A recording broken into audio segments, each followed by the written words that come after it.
প্রথমেই সকলকে জানাই স্বাধীনতা দিবসের অনেক অনেক শুভেচ্ছা। হ্যালো এভরিওয়ান, আমি টিশা আবারও চলে এসেছি একটা নতুন ভিডিও নিয়ে। 15ই আগস্টের দিনটা আমরা কেরম করে কাটালাম ওটাই শেয়ার করব তোমাদের সঙ্গে আজকের এই ভিডিওতে।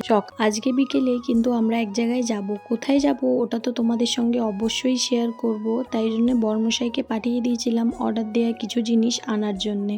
আর এখানে আমরা চলে এসেছিলাম ছাদে, যেহেতু আজকে সকাল দিয়ে ওয়েদারটা খুবই সুন্দর। আর আমার সঙ্গে আছে এই পুচকু সোনাটা, এটা হচ্ছে আমার ননদের ছোট ছেলে। আর এখানে দেখি যে অর্ডার দেওয়া জিনিসগুলো ও নিয়েও চলে এসছে। তারপরে আমরা সবাই মিলে বসে এগুলোকে প্যাকিং করে নিলাম ছোট ছোট প্যাকেটে। রেডি হয়ে বেরিয়ে পড়লাম বেলুড় স্টেশনের দিকে। আর স্টেশনে গিয়ে দেখি যে অলরেডি প্ল্যাটফর্মে ট্রেন দাঁড়িয়ে আছে। তারপরে তাড়াতাড়ি করে ট্রেনে উঠে গেলাম আর নেমে গেলাম আমাদের আজকের ডেস্টিনেশনে। আজকে কিন্তু সকাল থেকে ওয়েদারটা বেশ সুন্দর হয়ে আছে, আর এই ভিউটা অনেকটাই সুন্দর মানাচ্ছে এই ওয়েদারের সঙ্গে। কিছু কারণের জন্য আমার বর্মশাই তারকেশ্বর গিয়ে বাবার মাথায় জল ঢালতে পারেনি, তাই জন্য ওর খুবই ইচ্ছে ছিল যে তারকেশ্বর যে যাত্রীগুলো যাচ্ছে তাদের জন্য কিছু সেবার ব্যবস্থা করতে। আর আমরা আমাদের সামর্থ্য মতন যেইটুকুনি পেরেছি ওদের জন্য করেছি। এখানে দেখুন বর্মশাই দেয়া শুরুও করে দিয়েছে। ওর তো খুব ভালো লাগছিল, যেহেতু ওর এই বছর অনেক বেশি ইচ্ছে ছিল যে এটা আমরা করব।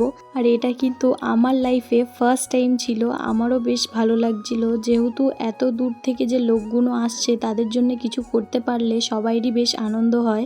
আর এখানে কিন্তু কিছু কিছু দূরেই অনেক লোক ছিল যারা সেবা দিচ্ছিল। কেউ চকলেট, কেউ বিস্কুট, যার যেরম সামর্থ্য তারা ওই জিনিসটার চেষ্টা করছিল এনাদের জন্য করার। আমরা তো আমাদের 15ই আগস্টের ছুটিটা ঠিক এরম করেই কাটালাম। তোমরা কেরম করে কাটালে অবশ্যই কমেন্ট করে জানাবে। আজকের মতন ভিডিওটা এখানেই শেষ করছি। আবারও দেখা হবে তোমাদের সঙ্গে একটা নতুন ভিডিও নিয়ে।